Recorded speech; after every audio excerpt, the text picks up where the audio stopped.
Hello friends, आज मैं आप सबके साथ बहुत ही टेस्टी मोदक की रेसिपी शेयर कर रही हूँ। खाने में बहुत ही टेस्टी हैं और इन मोदक को बनाना भी बहुत आसान है। कहने का मतलब इतना सा है फ्रेंड्स कि जिस तरीके से मैंने मोदक बना करके तैयार किए हैं, आप बनाओगे तो बहुत ही आसानी से बन करके तैयार हो जाएंगे। तो चलिए मोदक बनाना शुरू करते हैं। तो सबसे पहले हम मोदक बनाने के लिए 1 कप बेसन ले लेते हैं। एक बाउल लेंगे, 1 कप बेसन डालेंगे और जिस कप से हमने जितना बेसन लिया है ना, उसी कप से सेम मतलब क्वांटिटी में हम दूध ले लेते हैं। बेसन और दूध की क्वांटिटी हमें सेम बराबर रखनी है। और यहाँ पे जो हमने 1 कप दूध लिया है ना, एक साथ नहीं डालेंगे, थोड़ा थोड़ा करके डालते जाएंगे और बेसन को घोलते जाएंगे। मतलब कहने का ये है कि बेसन और दूध का हमें मिक्सचर बना करके तैयार करना है। एक पतला सा बैटर तैयार कर लेंगे। बहुत ज़्यादा पतला नहीं करेंगे, बहुत ज़्यादा थिक भी बैटर नहीं रहेगा। थोड़ा थोड़ा डालेंगे। दूध थोड़ा थोड़ा डालना इसलिए ज़रूरी है क्योंकि अगर हम एक साथ ही दूध को ऐड कर देंगे ना बेसन में, तो लम्स पड़ जाएंगे और जब लम्स पड़ जाएंगे तो फिर इसे मिक्स करना बहुत ज़्यादा मतलब हार्ड हो जाता है। इसलिए थोड़ा थोड़ा दूध डालते हुए हम इसका एक स्मूथ सा बैटर तैयार कर लेंगे। तो 1 कप जो हमने दूध लिया था पूरा ही ऐड कर दिया है और अच्छे से बेसन के साथ मिक्स कर लेते हैं। तो बहुत ज़्यादा पतला बैटर मत बनाइएगा, नहीं तो फिर उसे पकाने में मतलब बेसन को पकाना भी बहुत ज़रूरी है। तो जब आप बेसन को पकाओगे ना तो बहुत ज़्यादा टाइम लगेगा, इसलिए बहुत ज़्यादा पतला बैटर मत तैयार करिएगा। ये बिल्कुल परफेक्ट कंसिस्टेंसी है। अब हम इसे 5 मिनट के लिए यहीं पे इसी तरीके से छोड़ देते हैं। तो बैटर को 5 मिनट रेस्ट करते हुए हो चुका है। चलते हैं नेक्स्ट प्रोसेस में। तो यहाँ पे हमने कढ़ाई ले ली है। कढ़ाई को गैस पे चढ़ाया, लेकिन गैस को अभी ऑन नहीं किया है। तो जिस कप से हमने बेसन लिया था, जिस कप से हमने दूध लिया था, उसी कप से मैं घी ले रही हूँ। मेज़रमेंट परफेक्ट रहेगा तो हमारी जो रेसिपी है बहुत ज़्यादा परफेक्ट बन करके तैयार होगी, इसलिए मैं सेम कप का ही यूज़ कर रही हूँ। तो यहाँ पे मैंने सेम कप से आधा कप ले लिया है घी। देसी घी का ही यूज़ करेंगे। घी गर्म नहीं होना चाहिए। गैस को मैंने तुरंत से ही ऑन किया और जस्ट मैंने घी ऐड किया कढ़ाई में और जस्ट हमने बैटर को ऐड कर दिया। अगर घी गर्म हो जाएगा और उसके बाद आप बैटर को ट्रांसफ़र करोगे ना, तो बिल्कुल पकौड़े जैसे बनने शुरू हो जाएंगे और बेसन कच्चा रह जाएगा। बेसन अगर कच्चा रह गया तो हमारी जो रेसिपी है वो भी ख़राब हो जाएगी। सीधी कहूँ तो सारी मेहनत ही ख़राब हो जाएगी, टाइम भी बर्बाद हो जाएगा। इसलिए इन सब मतलब जो छोटी छोटी टिप्स है ना, इनका ज़रूर से ध्यान दीजिएगा। तो घी में जैसे ही आप बेसन डालोगे, बेसन का बैटर डालोगे, तो आपको घी अलग और बेसन अलग दिख रहा होगा। लेकिन आप इसे ना स्लो गैस में कंटिन्यू इसी तरीके से सेम डायरेक्शन में चलाते रहिएगा। लगभग आप 1 मिनट के बाद ही देखोगे कि बेसन ने घी को अच्छे से एब्जॉर्ब कर लिया है। और आप देख सकते हो यहाँ पे जो बेसन है बहुत ही अच्छा मतलब गाढ़ा सा तैयार हो गया, थिक होने लग गया है। लेकिन यहाँ पे आपको बिल्कुल भी हाथ को रोकना नहीं है, मतलब रुक रुक के नहीं चलाना है, नहीं तो लम्स पड़ने लग जाएंगे। इसे कंटिन्यू सेम डायरेक्शन में चलाते हुए पकाना है। हमें बेसन को ड्राई होने तक पकाना है। तो हाथ अगर दर्द हो रहा हो तो दूसरे हाथ का यूज़ करिएगा, लेकिन इसे अच्छे से कंटिन्यू चलाते रहना है। तो इसे पकाने में लगभग 10 से 12 मिनट आपको लग जाएंगे और बहुत ही परफेक्ट आप देखोगे कि ये बिल्कुल दानेदार सा बेसन तैयार हो गया है भून करके। स्लो गैस करके हमें इसे अच्छे से भूनते रहना है। गैस की फ्लेम अगर हम तेज करके इसे पकाएंगे ना तो मतलब कड़वापन आ जाएगा, बेसन भी अच्छे से पक नहीं पाएगा, बेसन जल जाएगा। इसलिए ये काम नहीं करना है। स्लो गैस में ही हमें इसे अच्छे से पकाना है चलाते हुए। तो यहाँ पे आप देख सकते हो ये बिल्कुल हलवे की तरह हो गया है, लेकिन अभी ये इस तरीके से हमें नहीं चाहिए, हमें तो बिल्कुल दानेदार सा चाहिए। तो फ्रेंड्स, अब हमने इसे वापस से 5 मिनट और मतलब चलाते हुए पका लिया। ये बिल्कुल दानेदार सा भुरभुरा सा हो गया है। तो बस ये अब यहाँ पे बिल्कुल परफेक्ट है। अब हम गैस को ऑफ करेंगे और इसे थोड़ा सा ठंडा हो जाने देते हैं, क्योंकि अभी हम अगर कोई इंग्रेडिएंट्स इसमें ऐड करेंगे तो मतलब जो हमारा मोदक है वो परफेक्ट नहीं बनेगा। इसलिए इसे पहले हम बेसन को ठंडा होने के लिए छोड़ देते हैं। तो गैस से बाहर कर देती हूँ और ठंडा होने देती हूँ। तो बेसन जो है बहुत ही अच्छे से ठंडा हो चुका है। अब मैं इसे छू रही हूँ ना तो बिल्कुल भी गर्म नहीं लग रहा है। तो अब हम एक प्लेट ले लेते हैं, सारे बेसन को हम प्लेट में ट्रांसफ़र कर लेंगे। उससे पहले हम इसमें 4 चम्मच लगभग, जो खाने वाली चम्मच होती है ना, उस चम्मच से हम 4 चम्मच डाल देते हैं मिल्क पाउडर।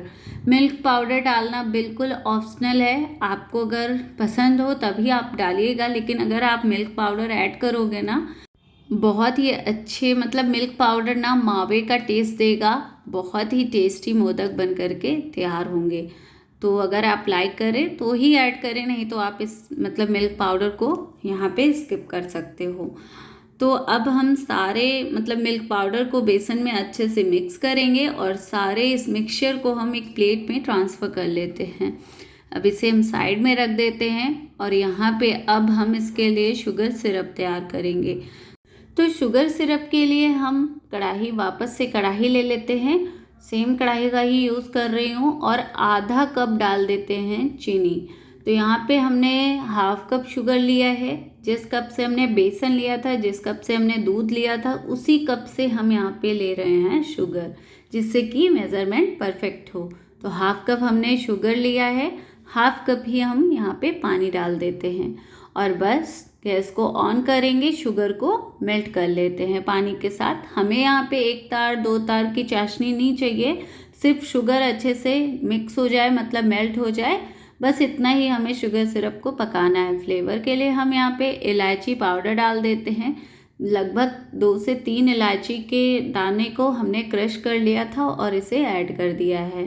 तो यहाँ पे आप अगर फ्लेवर पसंद करें तो इलायची पाउडर डालें, नहीं तो आप यहाँ पे रोज़ वाटर भी डाल सकते हो, जो भी लाइक करें आप फ्लेवर के लिए ऐड कर सकते हो।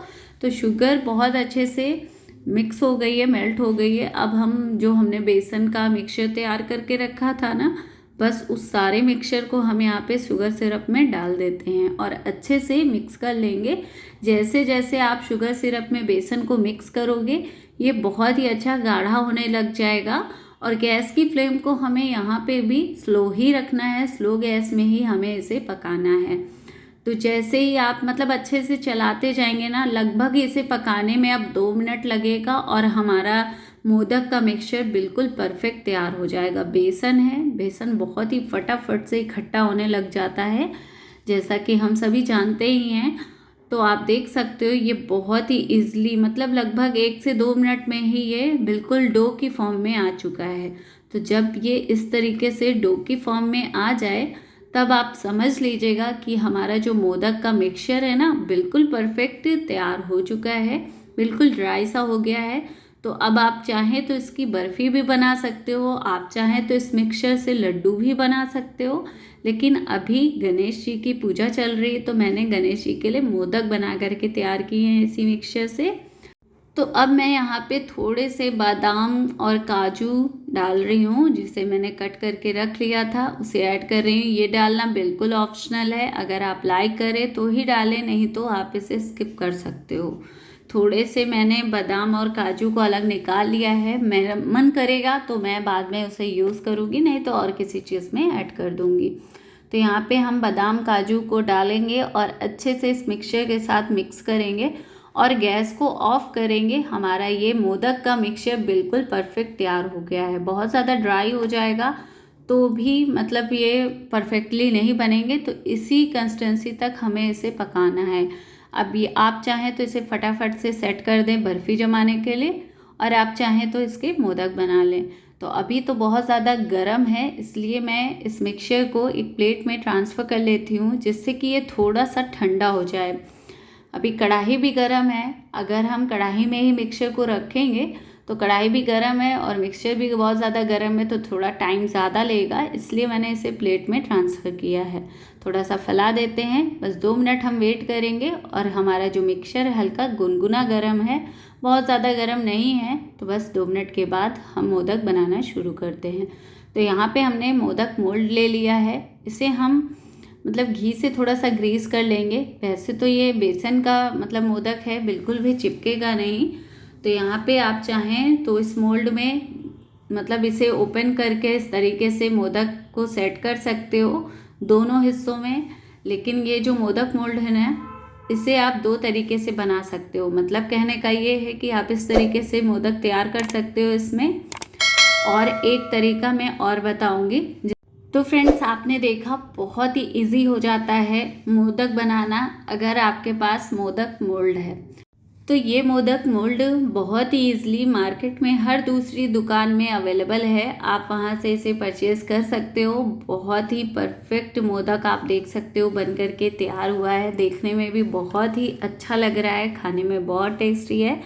तो एक मोदक तो हमने बना करके तैयार कर लिया। अब हम इसी प्रकार से सारे मोदक बना करके तैयार करेंगे। तो आप चाहें तो मोदक मोल्ड को ओपन करके भी बना सकते हो, नहीं तो आप इस मोल्ड में ना बैक से इस तरीके से मोदक को सेट कर सकते हो। उंगली से अच्छे से सेट करना है जिससे कि अच्छी मतलब परफेक्ट मोदक की शेप आए। तो यहाँ पे हमने अच्छे से इस सारे मिक्सचर को मोदक मोल्ड में फिल कर दिया है। और अब मैं आपको दिखाती हूँ कि ये जो मोदक है ना कितना परफेक्ट बन करके तैयार हुआ है। ये वाला जो तरीका है ना बहुत ही इजी हो जाता है इस तरीके से बनाना। अब हम मोल्ड को ओपन करेंगे और आप यहाँ पे बिल्कुल परफेक्ट मोदक देख सकते हो। तो बस इसी तरीके से हम सारे मोदक बना करके तैयार कर लेते हैं।